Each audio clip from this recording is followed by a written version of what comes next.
ስሚኝ ተውኩልሽ እንጂ አንቺን ፈልጎሽ አልመጣም። ይኸውልሽ ቲና አሁን ምንም ብትይ ሁሉም ነገር ያለፈ ነገር ነው። ከዚህ በኋላ ብታወሪ ሽንፈትሽን ነው የሚያሳየው። መርጦሽ አይደለም ትቼልሽ ነው እንጂ። እውነት ነው? አዎ። እኔ እስካሁን አልሰማህም? ምንም ያሰማነው ነገር አልነበረም። ይኸውልህ የማይደበቅ ነገር እንዴት ትደብቁኛላችሁ? ልጄ የት ናት? ተመስገን እባክህ እንዳትገለኝ። ምን ነው ደነገሽ? ልጅ የለኝም እንዴ? የምን ልጅ? የአንቺና የኔ ልጅ። ተመስገን እባክህ ተወኝ በቃ። ምክንያት እየፈለክ እየመጣ ሆቴል አታመሰቃቀል። የኔና አንተ ልጅ የሚባል ነገር የለም። ስሚ ልጄን ከኔ ደብቀሽ ምን ያህል ጊዜ የምትኖሪ ነበር የመሰለሽ? እኔ አንተ ምንም አልደበቅኩህም። ስለምታወራው ነገር ምንም አላውቅም። ልጄን እንድታሳይኝ እፈልጋለሁ። የምን ልጅ ምናምን እያልሽ ሙሉ እንድትይዥብኝ አልፈልግም። ወይ ልጄን ወይ ደግሞ ያለችበትን ቦታ ካላሳየሽኝ ዘር ባነርሽ እንዳለ እያንዳንዳቸው ሲያልቁ ታያቸዋለሽ። በቃ ሂድልኝ። የሰጠሁሽ 2 ቀን ብቻ። በዚህ 2 ቀን ውስጥ ግን ካልመጣሽ ለምን አትተወኝም እንዴ? በቃ ተወኝ። አሁን ምንም መነጋገር አልፈልግም። ዝም ብለሽ ቁልፉን ስጪኝ። ዳኒ የቤቴን ቁልፍ እንድትሰጪኝ እየጠበቅኩ ነው። ቲና ትሰሚኛለሽ? ከዚህ በኋላ በህይወቴ ደግመሽ እንዳትገቢ። አሁን ግን ወደ ፖሊስ መሄድ ግድ ይላል። አይሆንም አባዬ። ፖሊስ ጋር ከሄድኩኝ የባሰ ችግር ውስጥ ነው የሚከተኝ። ተመስገን እኔ ስነግርህ እኮ ያዙ ይልቀቁኝ ትላለህ ብዬ ነበር ያሰብኩት። አንተ ግን ተኝተህ አድራል። አሁንም ተኝተሃል። ቆይ ምን እያሰብክ ነው? አሁን ማጣት የማልፈልገው ነገር ነው የሆነ ያለው። ማጣት አልፈልግም እና እንደዚህ በመተኛት ታገኘዋለህ? ባላገኘውም አላጣው። አባዬ ፖሊስ ጣቢያ እየሄደ ነው። ምን? እውነቴን ነው ተመስገን። ከስ ሊከፍት ሊሆን ይችላል። ከ10 ደቂቃ ካለፈ ለመተኮስ እገደዳለሁ። ተመስገን እባክህ እንዳትተኩስ። ይኸውልሽ በ10 ደቂቃ ውስጥ ካልተመለሰ ቦርሳሽ ውስጥ ያለውን ዕቃ ተጠቀሚ። የካሌብ አባት ትሁትን ከዚህ ከተመስገን እንዴት አድርጌ ላውጣት፣ ከዚህ ጭንቀት እንዴት ልገላግላት በማለት ወደ ፖሊስ ጣቢያ ሲያመሩ ቲና ከኋላቸው እየተከተለች ለተመስገን በመደወል አባዬ ወደ ፖሊስ ጣቢያ እየሄደ ነው በማለት ተመስገንም እጅግ በጣም ደንግጧል። ፖሊስ ጣቢያ የሚባለውን ነገር ሲሰማ እስር ቤት የሚባል ነገር የሚፈራ ይመስላል። ለትሁት ደውዬ አሁኑኑ ሰውየው በ10 ደቂቃ እንዲመለስ አርጊ ላለው፣ ካልሆነ ግን በ10 ደቂቃ ውስጥ ካልተመለሰ ቦርሳሽ ውስጥ ያለውን ተጠቀሚ ብሏታል ቲና። ቲና ቦርሳዋ ውስጥ ሽጉጥ ያስቀመጠ ይመስላል ተመስገን። ሰላም ጤና ይስጥልኝ ውድና የተከበራችሁ በመላው ዓለም ያላችሁ ኢትዮጵያና ኤርትራውያን፣ እግዚአብሔር ይመስገን ደህና ነኝ። የግፈኛው ሚስትና የሰራተኛዋ ፍጥጫ ክፍል 75ን አብረን እናያለን።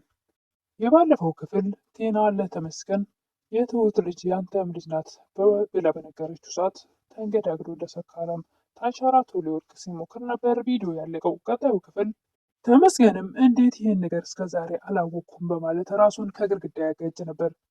ጆሮ ጠቢዋ ቲናም ከስሩ ተቀምጣ ተመስገን ተረጋጋ ትል ነበር። ውጭልኝ ብሎ እሱም በኃይል ሲጮህባት ወጥታ ትሄዳለች።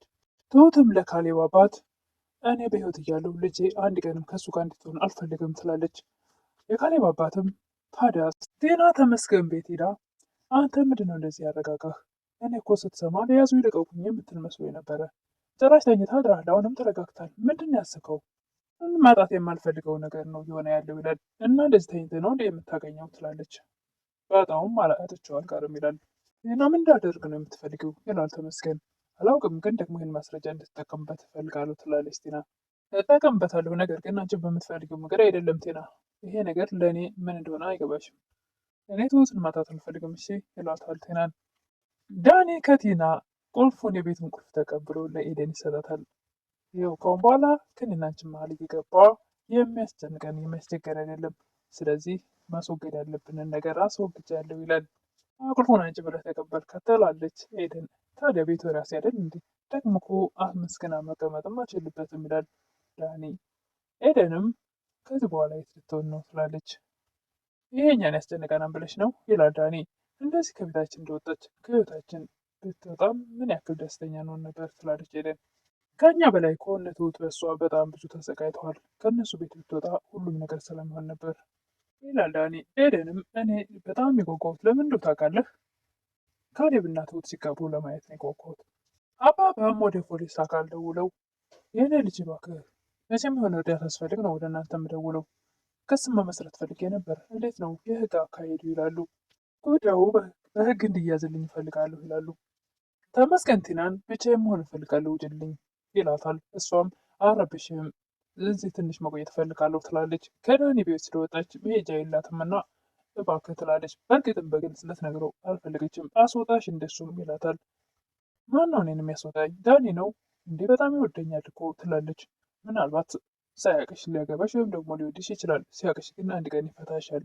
እኔ ለመፈቀር ምን ይጎለኛል እያለች ስትል ቲና ተመስገንም ክትክት ብሎ ስቆ አሁን ከቤት ውጭልኝ ይላታል። ምንድነው ቤት ብርቅ ነው እንደ በቃ ይወጣልሃል ብላ ትወጣለች ቲና። ትሁትም አባባ ከፖሊስ ጋር ሲያወሩ ሰምታለች እና አባዬ ተመስገን ልታሳስር ነው እንዴ? አባዬ እባክህ አይሆንም፣ በፍጹም ሌላ ችግር ውስጥ ያስገባናል ትላለች። የኔ ልጅ ተደብቀሽ የሰማሽ ነበር እንዴ? ይላሉ አባባ። አዎ አባዬ ሰምቻለሁ። ከዚህ በላይ ሌላ ስቃይ አለ እንዴ? ይላሉ የካሌብ አባት። ትሁትም አባዬ ቢሆንም በፍጹም አትክሰሰው ትላለች። ፖሊስ ጋር እንደሄድን ካወቀ ጭራሽ ባስ ብሎ ህይወታችን ያመሰቃቅለዋል ትላለች ትሁት። ከዚህ የባሰ ምን ነገር ይመጣል ብለሽ ነው? ከዚህ በኋላ ብቸኛው አማራጫችን እሱ ከቤትሽ እንዲወጣ ይሄ ነው ይላሉ አባባ። ግን ደግሞ ይሄን ነገር ማንም እንዳይሰማ ይላሉ አባባ።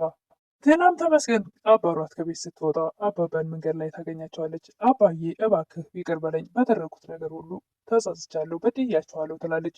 ምን ገጥሞሽ ነው የኔ ልጅ? አንቺ እኮ ያለ ጥቅም ምንም ነገር አታደርጊም ይላሉ የካሌብ አባት። የቴናን ተንኮልና ክፋት ያውቃሉና እሺ የኔ ልጅ ከገባሽ ይቅር ብዬሻለሁ ይላሉ የካሌብ አባት። ቴናም በደስታ አባዬሽ ይቅርታ ካደረክልኝ ወደ ቤት መመለስ እችላለሁ ትላለች። የካሌብ አባት ክትክት ብሎ ይስቃሉ። የካሌብ አባትም ሊበላኝ ያሰበውን አሞራ ሲዞር ደርስበታለሁ አሉ።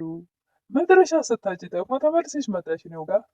የካሌብ አባትም ስልኩ ተደወለላቸውና በይ እንግዲህ ቤት እንዲሰጥሽ እጸልያለሁ፣ እኔ መሄዴ ነው፣ ደህና ዋይ ብለዋት ይሄዳሉ።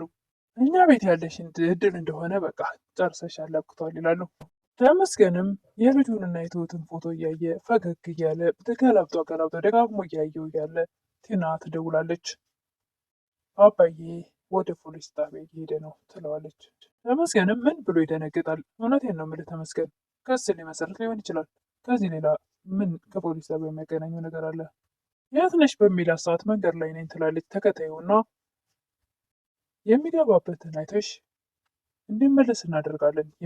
እንዲመለስ የሚያደርግበት መንገድ አለኝ። ካልተመለሰ ደግሞ የሚከተለው ይከተላል። ለማንኛውም ተከታዩና ካልተመለሰም ከተመለሰም ንገሪኝ ይላታል። ኤደንም ትሁት ጋር መጣ። በደስታ ፊቷ ፈገግታ ላይ ስታይ ምንድነው እንደዚህ አፍልቅልቅ ያደረገች ትላለች ትሁት። ቴናን እኛ ቤት አባረርናት። ከዚህ በኋላ ቴና መሄጃ የላትም፣ መንገድ ለመንገድ ትሄዳለች ትላለች። ከዚህ በኋላ ያላት አማራጭ ጎዳና ነው። ቴና የድካማ ሁሉ መጨረሻ የሆነ ትላለች። አዎ የክፋት መጨረሻ ነው። ተመስገንም ትሁት ጋር ደውሎ ከሰጠሁሽ 2 ቀን ላይ ለማሰጠር እየሞከርሽ ነው ይላል። ኧረ እኔ ምንም ያደረኩት ነገር የለም ትላለች። ሰውየው ወደ ፖሊስ ጣቢያ እየሄደ ስለሆነ እኔ ደግሞ ሽጉጥ ይዤ የተከታተልኩት ነው፣ ከ10 ደቂቃ ካለፈ ተኩስበታለሁ ይላታል። ትሁትም በጭራሽ እንዳትተኩስ እኔ እንድመለስ አድርጋለሁ ትላለች። ትሁትም አባባ ጋር ስደውል አባባ ስልኩን ይዘውታልና በፍጹም ሊመልሱላት አልቻሉም። እሷም ትጨነቃለች።